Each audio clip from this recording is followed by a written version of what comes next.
In the United States, most engines are considered done around 200,000 miles. In Japan, taxi engines routinely cross 400,000, sometimes 600,000 miles on the same powertrain. Same metals, same oil technology, same basic engineering. So what's the difference? It's not the car. Japanese taxis run Toyotas and Hondas identical to the ones sitting in American driveways right now. It's not some special oil that doesn't exist here. It's not secret parts or exotic maintenance products. It's 10 things done differently during every single oil change. Consistently, without shortcuts, for the entire life of the engine. Quick lube shops are built around speed. More cars through the bay, more revenue per hour. Every step that takes extra time gets compressed or skipped. That's not a conspiracy, it's a business model. But that business model has a cost. And that cost shows up at 150,000 miles when your engine starts burning oil and theirs is just getting warmed up. Today, we're going through all 10, starting with the step almost every oil change skips first, and finishing with the one principle that connects everything. Write this one down. Secret number 1 at the end is the one that matters most. Let's get into it. Secret 10. Warm engine drain. Most oil changes happen on a cold engine. Car pulls in, drain plug comes out, oil drains. Done. Here's the problem. Cold oil is thick. It flows slowly. Contaminants, soot, fuel residue, microscopic metal particles from normal wear don't stay evenly suspended in cold oil. They settle in low-flow areas inside the engine. When you drain cold oil, a significant portion of that contamination never leaves. It stays behind. It mixes instantly with your fresh oil. From that first moment, your new oil is already compromised. When oil is at full operating temperature, it flows the way it was designed to. More importantly, contaminants stay suspended. That means more of them drain out with the oil instead of settling into galleries and crevices. Drive 10 to 15 minutes before any oil change. Let it reach a proper operating temperature, then drain it warm. Not cold, not overheated, warm. Quick lube shops skip this because a warm idle adds time. Time costs throughput. Throughput is how they make money. Your engine pays the difference. Secret 9. Full drain. Wait time. The main stream of oil drains fast, then it slows. Then it looks like it's done. Most shops put the drain plug back in at that point, 5 minutes total, sometimes less. It's not done. Oil is still returning to the pan. It's coming down from the valve train, the timing components, the upper galleries. It clings to metal surfaces and moves slowly. That last oil to drain is the most contaminated, already oxidized, already carrying combustion byproducts, moisture, and metal particles from the top end of the engine. Close it too early and that oil stays behind. Pour in fresh oil and it mixes immediately. Your new oil starts its life already diluted by the worst oil in the system. The fix costs nothing except time. After the mainstream slows, wait 10 to 20 minutes minimum.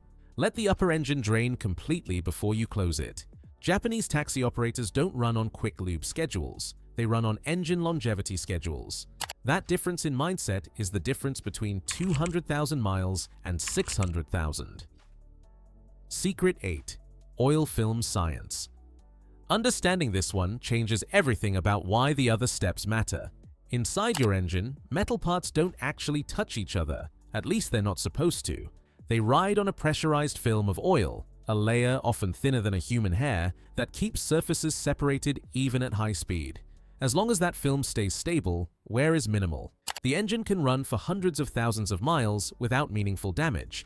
The moment that film breaks down, even for a fraction of a second, metal contacts metal. Not dramatically, not in a way you hear immediately, just microscopically. Small damage repeated thousands of times across thousands of drive cycles until one day the engine is tired and nobody can explain exactly why. That film breaks down under 3 conditions. During startup, when oil hasn't fully circulated, when contamination weakens the oil's viscosity, and when the oil level is wrong, too low or too high. Every secret on this list exists to protect that film. Warm drain keeps contamination out. Full drain time keeps the freshest oil cleanest. Correct fill level keeps the film pressure stable. This is why shortcuts compound. Each one slightly degrades the film. Over years, they stack. Secret 7. Cold start reality. This is where the most damage happens. Not on the highway, not under load. At startup on a cold morning, every time you turn the key, the oil pump starts moving oil immediately, but pressure hasn't stabilized. The oil is cold and thick. Flow to tight clearances, camshaft bearings, cylinder walls, valve stems is delayed by seconds. During those seconds, critical components are operating in what engineers call boundary lubrication, metal closer to contact than it should be.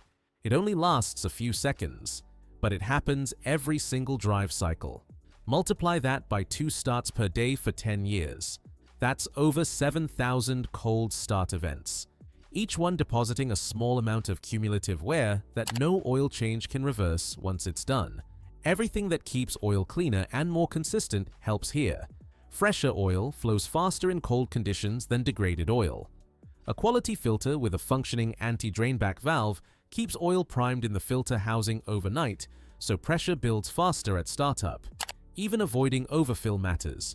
Aerated oil builds pressure more slowly. Cold start wear is the silent accumulator.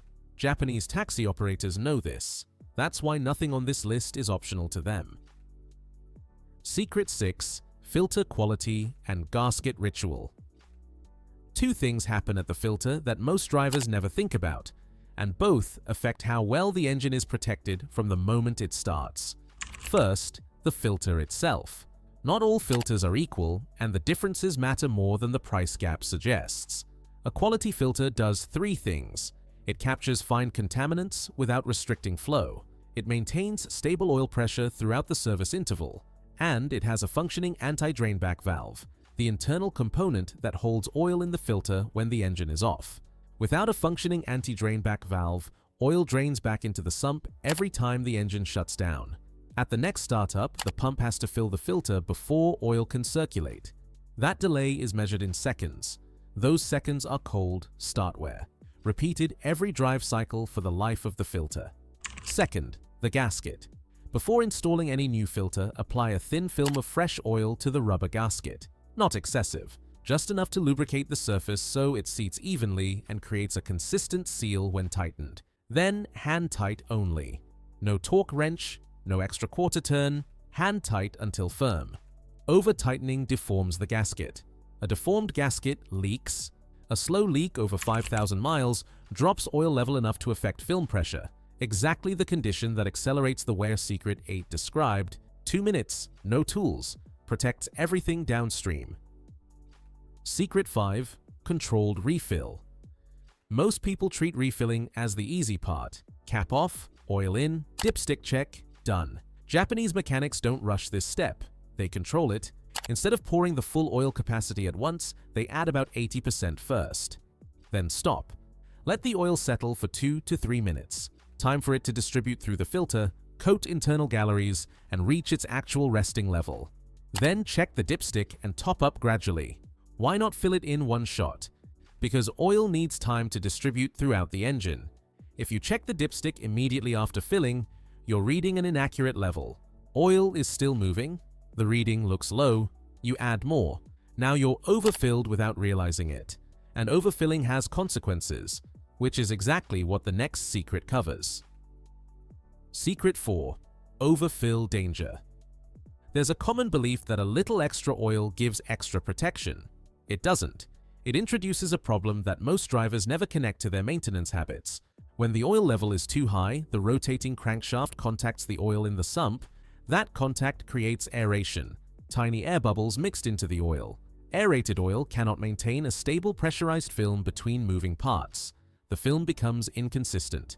Lubrication efficiency drops, exactly the condition that accelerates the wear described in Secret 8.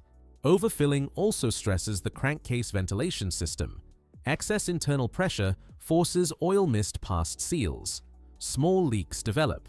Oil consumption quietly increases. The engine burns what it was supposed to protect. Japanese maintenance practice is strict about this. Correct oil level. Not above, not below. Check the dipstick carefully. If it reads slightly below the maximum, leave it. Slightly above, drain a small amount. The goal is precision, not generosity. More oil does not equal more protection. Correct oil level equals stable lubrication. Every time. Secret 3. Interval honesty. Manufacturers advertise long intervals, 7,500 miles, sometimes 10,000 miles or more. On paper, that sounds efficient. Fewer services, lower cost. Those numbers assume ideal conditions: consistent highway speeds, clean roads, stable temperatures, minimal idling. Real-world driving is different. Short trips that never fully warm the engine, stop-and-go traffic, cold starts in winter, turbocharged engines that run oil at higher temperatures. All of these accelerate oil degradation faster than any manufacturer interval accounts for. Here's the honest framework. For naturally aspirated engines on full synthetic oil in mixed driving, 5,000 miles or 6 months, whichever comes first. For turbocharged engines, 4,000 miles maximum. For vehicles on frequent short trips or in extreme climates, go shorter, not longer. The interval isn't just about mileage, it's about what the oil has been through. Degraded oil with depleted additives provides weaker film protection regardless of the miles on it. Japanese taxi operators don't stretch intervals. They change early consistently. The cost of an extra oil change per year is $40 to $60. The cost of an engine that wears out at 150,000 miles instead of 400,000 is measured in thousands. That math isn't complicated. Secret 2: Shaken mindset. In Japan, vehicles must pass a mandatory inspection called Shaken every few years. Detailed checks covering safety, emissions, and overall mechanical condition. Not optional, not negotiable, enforced. Because of that, Japanese owners don't wait for problems to appear. They maintain continuously to avoid failure. That creates a fundamentally different relationship with maintenance. Not reactive, where you fix things that break. Preventive, where you eliminate the conditions that cause breaking. That mindset carries into every oil change. Every service is an opportunity to keep the engine one step ahead of wear, not a response to something that already went wrong. Small issues get addressed early when they're cheap. Fluids stay fresh. Wear gets managed before it becomes visible. Nothing gets stretched. American quick lube culture runs the opposite direction. Extend intervals, skip steps, compress time. It's optimized for throughput, not engine longevity. The engines that pay for that optimization are the ones that feel tired at 150,000 miles while their Japanese counterparts are still running clean. The mindset is the maintenance. Change that and everything else follows. Secret 1: Kaizen discipline. Write this one down. Kaizen means continuous improvement, not perfection in one moment. Consistent improvement across hundreds of moments repeated over years. Engine longevity is not determined by one great oil change. It's the result of hundreds of oil changes done carefully and consistently without shortcuts. Each one slightly cleaner than it would have been if rushed. Each one with the drain plug in a little longer. Each one with a quality filter and a lubricated gasket and a correctly checked oil level. Each one on the right interval for the actual driving conditions. Individually, none of these steps seem significant. A few extra minutes of drain time, a thin film of oil on a gasket, 80% fill before checking the dipstick. But compound them across 10 years of ownership and they separate the engine that reaches 400,000 miles, still running clean, from the one that needs rebuilding at 120,000. Japanese taxi operators don't do anything exotic. They don't use oil the rest of the world doesn't have access to. They just do ordinary maintenance with extraordinary consistency. Every service.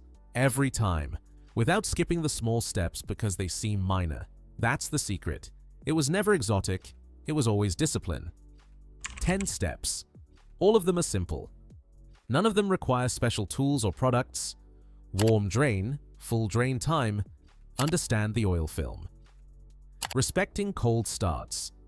Quality filter with proper gasket installation. Controlled refill. Correct oil level. Honest interval. Preventive mindset. Consistency without shortcuts. Japanese taxi engines don't cross 600,000 miles because of luck or special engineering. They cross it because someone did these 10 things correctly every single time for the life of the engine. Your engine has the same capability. The question is whether the maintenance matches it. Drop your current oil change interval in the comments. Tell me what engine you're running. I'll tell you exactly where you stand.